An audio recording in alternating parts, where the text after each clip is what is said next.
माननीय सदस्य श्री हनुमान बेनीवाल जी। एक इनके लिए जरूर सुना देना। सभापति महोदय, आपने मुझे आज राष्ट्रीय गीत वंदे मातरम के 150 वर्ष पूर्ण होने पर सदन में हो रही विशेष चर्चा पर बोलने का अवसर दिया, इसके लिए धन्यवाद। वंदे मातरम के 150वें वर्ष का महोत्सव देश मना रहा है। ये पुण्य अवसर हमें नई प्रेरणा देगा, कोटि कोटि देशवासियों को नई ऊर्जा से भरेगा। इस दिन को इतिहास की तारीख में अंकित करने के लिए भी आज सब लोग जिस तरह मिलकर कर रहे थे, लेकिन दुर्भाग्य इस बात का जो संख्या उसके अंदर होनी चाहिए, वो लोग इसको इतना सीरियस नहीं ले रहे हैं जितने इधर के लोग ले रहे हैं। इधर के नेता बात कर रहे थे, अब तो कोई नहीं दिख रहा, 3-3, 4-4 लोग बैठे हैं। ये तो हम सिंगल मेंबर हैं जो कोरम पूरा कर रहे हैं आपका लोकसभा का। इसका समय मिलेगा एक दो अध्यक्ष सभापति महोदय, मैं इस देश के महापुरुषों को, अनगिनत स्वतंत्रता सेनानियों को, भारत माँ के संतानों को वंदे मातरम इस मंत्र के लिए जीवन खपाने के लिए श्रद्धापूर्वक नमन करता हूं और देशवासियों के अवसर पर मैं बधाई देता हूं। सभापति महोदय, मेरे से पूर्व वक्ता हमारे नगीना और हैदराबाद से आने वाले सांसदों ने जो बात कही इस देश के वर्तमान हालात की, वंदे मातरम की रचना बंकिम चंद्र चट्टोपाध्याय ने 1875 में की थी और बाद में 1881 के अंदर उनके उपन्यास आनंद मठ में ये प्रकाशित हुआ। जब बंकिम बाबू ने वंदे मातरम की रचना की तब भारत अपने उस स्वर्णिम दौर जो सोने की चिड़िया कहलाता था उससे बहुत दूर जा चुका था। विदेशी आक्रमणकारियों ने उनके हमले, लूटपाट, अंग्रेजों की शोषणकारी नीतियां, उस समय हमारा देश गरीबी और भूखमरी के चंगुल से करा रहा था। तब भी बंकिम बाबू ने उस बुरे हालात की स्थितियों में भी चारों तरफ दर्द था, विनाश था, शोक था, सब कुछ डूबता हुआ नजर आ रहा था। ऐसे समय बंकिम बाबू ने समर्थ भारत का आह्वान किया, क्योंकि उन्होंने विश्वास था कि मुश्किलें कितनी भी क्यों ना हो, भारत अपने स्वर्णिम दौर को पुनर्जीवित कर सकता है और इसलिए उन्होंने आह्वान किया वंदे मातरम। भारत की आज़ादी के आंदोलन में वंदे मातरम जैसी रचना की बहुत महत्वपूर्ण भूमिका रही। इसलिए गुलामी के उस कालखंड में वंदे मातरम इस संकल्प का उद्घोष बन गया था और उद्घोष था भारत की आज़ादी का। माँ भारती के हाथों से गुलामी की बेड़ियां टूटेगी और उसकी संतानें स्वयं अपने भाग्य विधाता बनेगी। सभापति महोदय, मैं राजस्थान की धरती से आता हूं।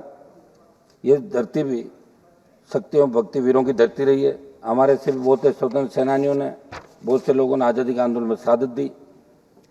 मैं हमारे आज़ादी के आंदोलन में भगत सिंह जी, चंद्रशेखर आजाद, सुभाष चंद्र बोस, सुखदेव, राजगुरु, रानी लक्ष्मीबाई, राम प्रसाद बिस्मिल, मंगल पांडे, उधम सिंह, लाला लाजपत राय जैसी विभूतियों ने अपने बलिदान में देशवासियों को प्रेरित किया।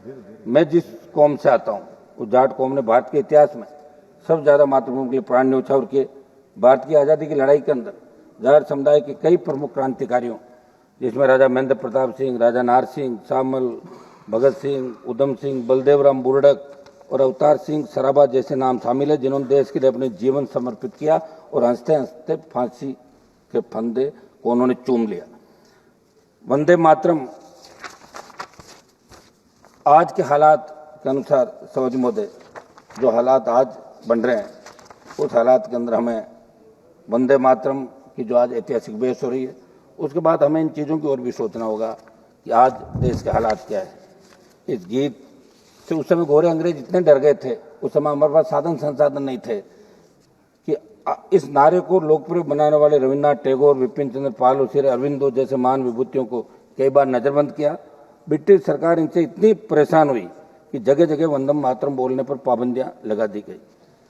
आज अपन जो ये चर्चा करें, निश्चित रूप से आपका एजेंडा क्या होगा, इनका एजेंडा क्या, मैं इसमें नहीं जाना चाहता, लेकिन सभी कौम के महापुरुषों ने इस देश को आजाद करने के अंदर हिंदू, मुस्लिम, सिख, ईसाई तमाम जातियों ने, आदिवासियों का अलग आंदोलन था, किसान अलग आंदोलन कर रहे थे, सारे क्रांतिकारी इस देश को बचाने का काम कर रहे थे। राष्ट्रपिता महात्मा गांधी के नेतृत्व में सिर्फ हिंदू सिख ही नहीं, मुसलमान भाई बहनों का भी प्रमुख योगदान रहा।